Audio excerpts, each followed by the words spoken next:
Bonjour à tous et bienvenue sur la chaîne Amokinat. Je pense que certains reconnaissent un petit peu ce décor. Aujourd'hui je vais faire du shopping en ligne. Pour cette fois-ci je ne vais pas acheter des livres d'occasion, notamment sur Gilbert. Oui je sais, c'est Gilbert, je sais. Mais moi je dis Gilbert. J'avais envie de passer de commande sur des sites de maisons d'édition que je trouve pas beaucoup en librairie, voire pas du tout, et que du coup je peux uniquement voir en salon et en même temps pas toujours en salon. Peut-être que je vais passer aussi sur des sites d'autrices indépendantes. En tout cas voilà, il y avait plusieurs livres qui faisaient partie de ma wishlist et que ça fait un moment qu'ils sont là et que j'aimerais bien pouvoir me prendre à un moment donné. Donc c'est parti. Du coup j'ai mis ma wishlist Amazon ici pour voir un petit peu les livres que j'avais. J'avoue que là il n'y a pas beaucoup je crois de maisons d'édition indé ou d'auteurs auto-édités. Il y a des trucs de pâtes, il y a des bocaux de pâtes. Okay. Bon mais du coup là le premier truc que je m'étais mis c'est la maison d'édition BMR. Donc on va aller sur le site de BMR. En vrai on commence un petit peu quand même à retrouver des livres de cette maison d'édition mais c'est pas si courant que ça en librairie. Ah voilà. Lui j'avais grave hésité mais c'était surtout Love to Hate You parce que je m'étais déjà pris le premier des autrices et celui-ci quand elle me l'avait pitché vraiment ça me donnait grave envie. Ah mais il est que en e-book. Ah non. Moi je voulais le papier.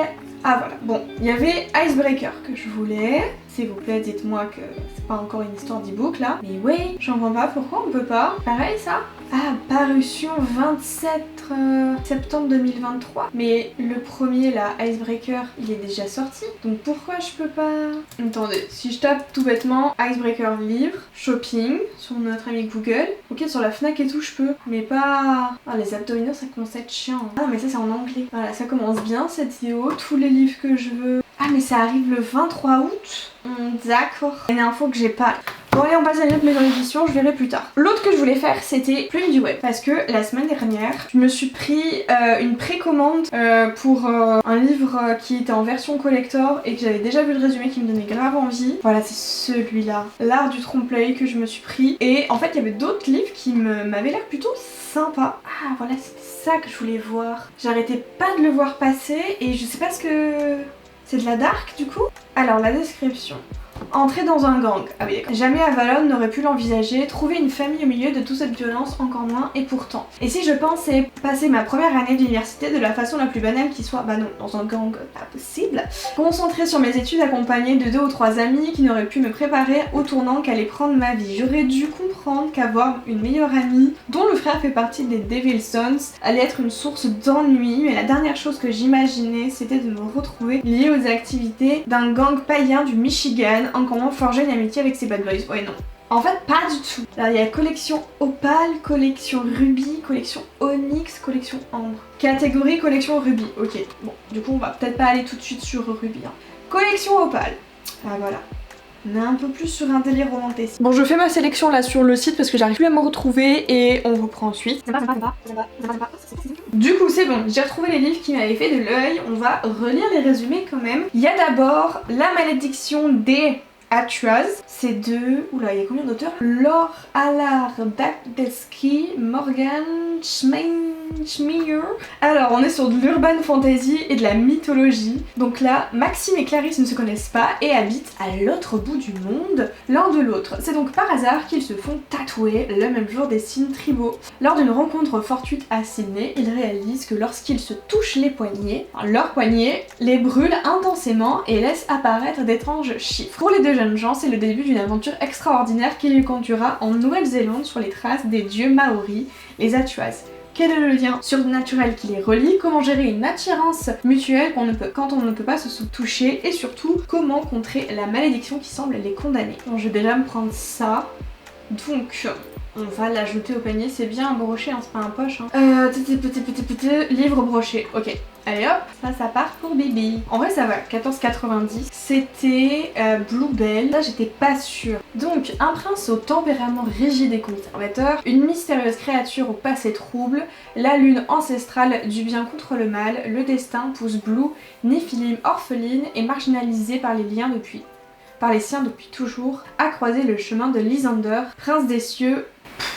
Parce que j'ai lu pas mal de choses avec des Nephilim ou enfin avec The Mortal Instruments ou les Fae, et du coup en ce moment je suis un peu en overdose. Alors ensuite on avait celui que j'arrête pas de voir là sur TikTok, c'est la série Never After de Emily MC ou McIntyre, je sais pas comment on le prononce. Il va se venger mais il la veut plus en chlore. Bah finalement elle me donne pas très envie. Ça fait un peu dark romance, mais je crois que c'est de la dark. Ensuite, ça ce serait peut-être de la dark aussi, hein, vu le titre. Je l'ai mis dans ma wishlist, mais c'est Sanglante Éternité. Jusqu'à la folie au-delà de la mort. Cette année, Gabriella Cruz se l'est jurée. Elle arrête les bêtises et se concentre sur les études parce que si elle loupe encore une fois ses examens, son père lui coupera les vivres et elle devra rentrer au bercail, plutôt mourir. Pour elle qui a toujours rêvé d'être criminologue. Ok, ça je veux. Ça vient. Ça vient avec Bibi. Et lui, il y a combien de tomes? C'est Sanglante Éternité.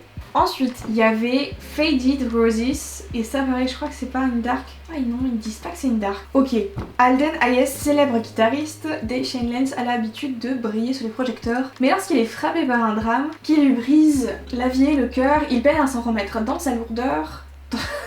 Dans sa douleur, Carla, la fille de son producteur, lui offre une rose éternelle, un geste symbolique censé l'aider à se relever de cette tragédie. 3 ans plus tard, Carla est devenue étudiante en musicologie à New York et s'épanouit au sein de ce qu'elle nomme le club des ratés, sa bande d'amis loufoques. Mais si Aiden demeure son idéal masculin, son prince à la beauté aristocratique et au charme ravageur a été clair pour lui, elle est comme sa petite sœur. Blessée que ses sentiments ne soient pas réciproques, l'étudiante tente alors de s'éloigner du musicien, une initiative qui n'est pas au goût de ce dernier, car Carla a bien grandi, elle n'est plus l'adolescente fragile qu'il a connue autrefois. Ça m'a un petit peu refroidi. Je ne sais pas, peut-être pour une prochaine. Ah oui, ça c'est parce que j'ai vu que c'était une romance de Noël. Once Upon a Time in Scotland. Ok, c'est un road trip en Écosse, les Highlands. Ok, ça je veux, ça vient. Bon, bah on a fait le tour de ce que je voulais voir. C'est un total de 53 €, hein. La première commande est passée. Sur ce, on va passer du coup à, plutôt aux éditions Plume Blanche. Et là c'est pareil, il y avait 2-3 livres. Nous y sommes. Alors, je sais plus. Ah oui, celui que je voulais. Je crois que c'est chez eux. Ah oui, il faut passer par la boutique, je pense. Ah oui, c'est chez eux qu'il y a la Guilde des Ombres.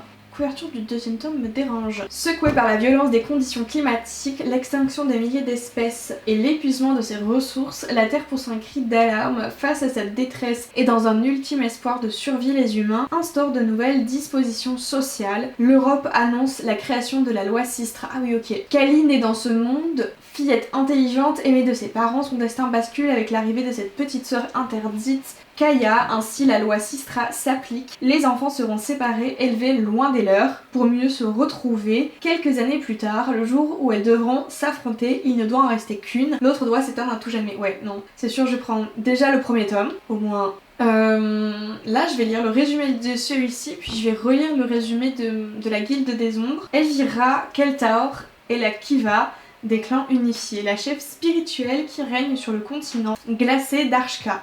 Elle est contrainte d'obéir aux injonctions des âmes. Chaque écart met sa vie en danger, jusqu'au jour où le conseil clanique décide de l'éliminer. Elvira fuit dans l'éternelle nuit hivernale. Malheureusement, avec ou sans trône, elle reste une Kiva. Bientôt la pression des âmes sur la sienne devient trop forte. Je vais lire le résumé de la Guilde des Ombres et je pense que je vais choisir entre les deux parce qu'ils sont quand même à 20 €, hein. Alors, parce que je sais que Nina les a tous lus, elle les a dévorés, je crois que Kimi aussi les a lus. Alors la Guilde des Ombres règne sur les rues misérables de Clepsytre, alias la Cité des Vices. Ces assassins elfides sont les bras armés de la déesse de la mort depuis 5 siècles. Pour accomplir leur œuvre ténébreuse, ils se servent de leurs lames affûtées ainsi que de leurs dons surnaturels. En ce jour, la Guilde des Ombres accueille une nouvelle recrue dans ses souterrains pour la première fois de l'histoire de Terraflamme. Une enfant humaine est pressentie pour devenir une ombre. Si elle échoue à embrasser cette voie, la mort viendra la réclamer son dû. Bon, en vrai, je vais déjà me prendre celui-ci parce que lui, je suis vraiment sûre pour Sistra, ça fait longtemps qu'il me donne envie. Et je verrai pour les 2 autres un peu plus tard.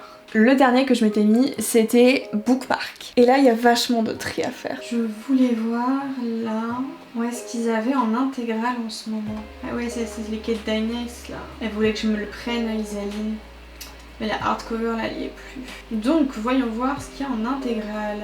les accords corrompus en coco. Dans la collection Infinity, qu'est-ce que c'est qu'il y a? C'est vrai que les Eevee Wild, je voulais les démarrer. Il y avait les enfants d'Eclipse, le règne de la sorcière, non. Ah oui, ok, oui, c'est les mêmes.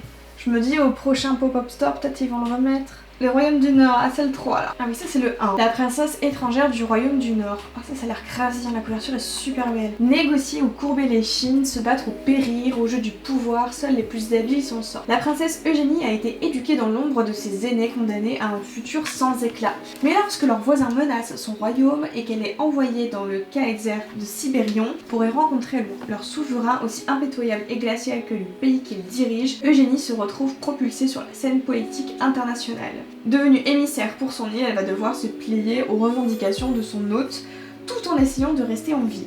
Car dans l'ombre, les complots et les jalousies se multiplient, mais quand sa main est exigée comme garantie, les dés sont jetés. Si elle compte survivre et épauler son intraitable époux, Eugénie n'a d'autre choix que de s'endurcir. J'ai besoin ça j'ai besoin. On va déjà lire le premier tome. Il y avait ça là, c'est lui le 1. Tache de lune, les enfants de l'éclipse. Quand l'avenir du monde repose sur une bande de criminels, nés pour être la voix de la justice à Olésia,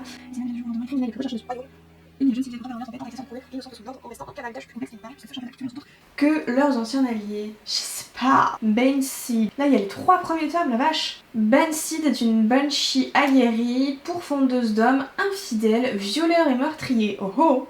Elle adore son job et le pratique avec zèle, un peu trop peut-être. Suite à une erreur commise, elle l'écope d'une mise à l'épreuve et se retrouve affectée au conseil d'une organisation chargée du maintien de l'ordre parmi les peuples faillés. Non seulement elle doit régler un conflit entre 2 clans du petit peuple, mais comble de malchance, on lui adjoint l'incube d'Orian Murray pour coéquipier. Je sais pas.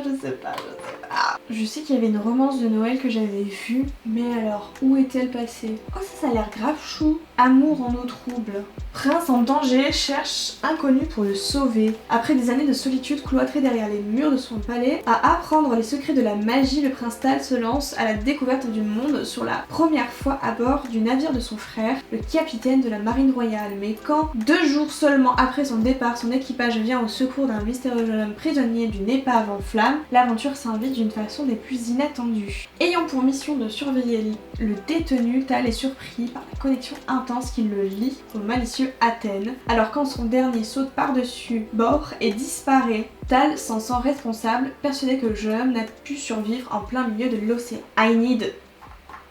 Je veux. Bon, c'est tout. J'ai passé mes commandes et je vous retrouve un peu plus tard pour vous faire la réception et le déballage de tous ces livres.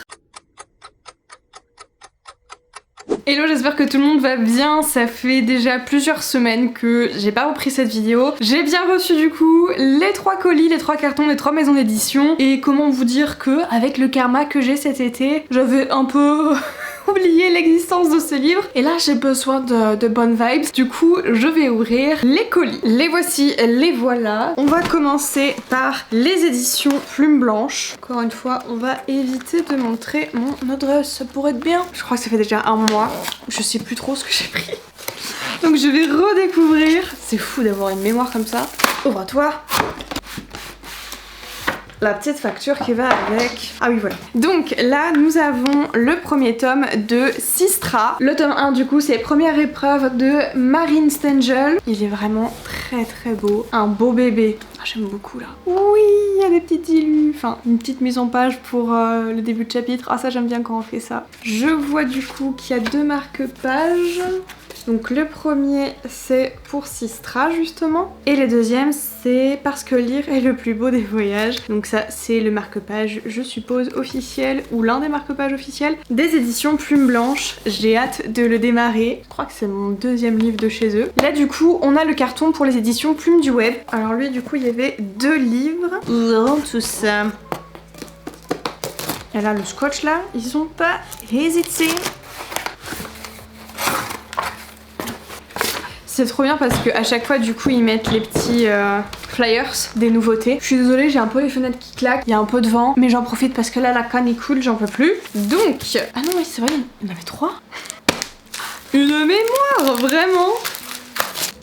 Alors là on a What milliard de flyers, enfin de flyers de cartes et de marque-pages. C'est cool parce que du coup, vu que je suis en plein déménagement, il y a plein d'illustrations que j'ai dû du coup enlever et certaines du coup sont pas très bien parties avec la pâte à fixe. Donc je vais remettre quelques petites affiches quand même dans mon nouveau bureau. Écoutez, hormis celui-ci que je me suis pris, s'il y a Sanglante Éternité.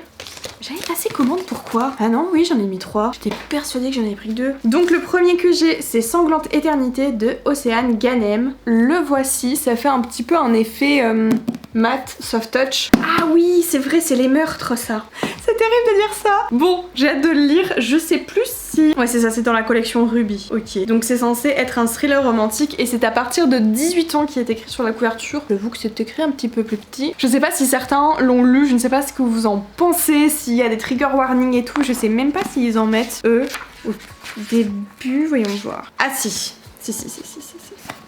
Mise en garde, ce livre traite de sujets pouvant heurter la sensibilité des lecteurs, lisez trigger warning, violence, meurtre et description d'honneur, agression sexuelle et relations toxiques. Ça va être un bon test ça. Ensuite du coup il y avait La malédiction des Atuazes. Celui-ci vraiment il a l'air trop bien.